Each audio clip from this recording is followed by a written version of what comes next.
We are going to make a millet pudding or a kheer. It's a versatile dish and it can be used both as a pudding or as a more Indian flavored kheer. So I'm going to show you a more Indian version today and give you the instructions for how you can make it a pudding. So what we've got here is kodo millet, also called varagu, comes very popular in Tamil Nadu.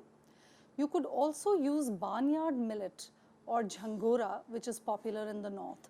It looks a little similar. We've taken 1 cup of millets and soaked them for 3 to 4 hours. After that, thrown out the water and put in fresh half a cup of water. And we are going to cook it. We're going to use almond milk to cook it with. As a sweetener, there is date paste. And the flavorings are elaichi powder, cardamom powder, and cinnamon powder, and just a pinch of saffron. And we're going to garnish it with pistachios and almonds. So I'm going to start cooking it now. Put the heat on the pan and then just pour in these millets. We are using less water here because we are going to add in the almond milk later.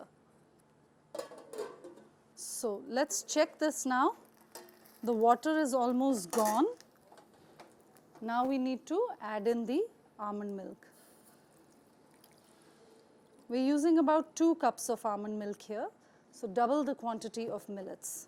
If you want to make a pudding, you would keep it thicker so that when you put it in the fridge, it sets like a pudding. And if you want to make it like a kheer, you'd add in a little bit more almond water and make it more liquid. So I'm going to go ahead and add in more almond milk.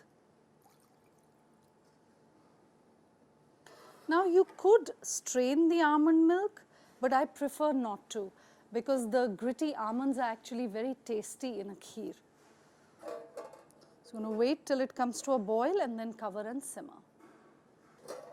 As you can see, it's nicely boiling now. We'll turn the gas to a simmer, a slow simmer, and then we're going to add in the rest of the ingredients. So these dates were pitted and soaked and then just blended.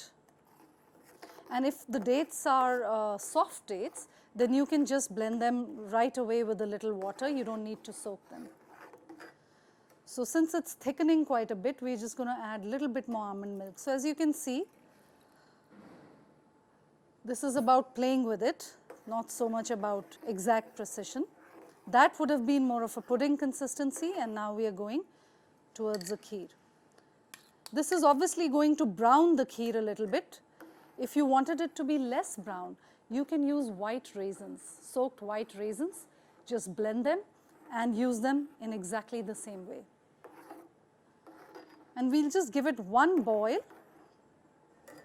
and add in all the flavorings. As we can just go ahead and put in some of the cinnamon powder. You can use cinnamon powder when you're doing a Western style pudding. However, elaichi or cardamom is a distinctly Indian flavor and goes with kheers and not so well with Western puddings. So as you can see, it's boiling. So we just mix it in nicely. And it's coming to a little boil, so I'm going to add in a pinch of saffron here, just to give it a nice yellow flavor. And you'll see the saffron threads will release their own color. So our kheer is actually ready. If you want it hot, served into this bowl. I quite like it chilled too.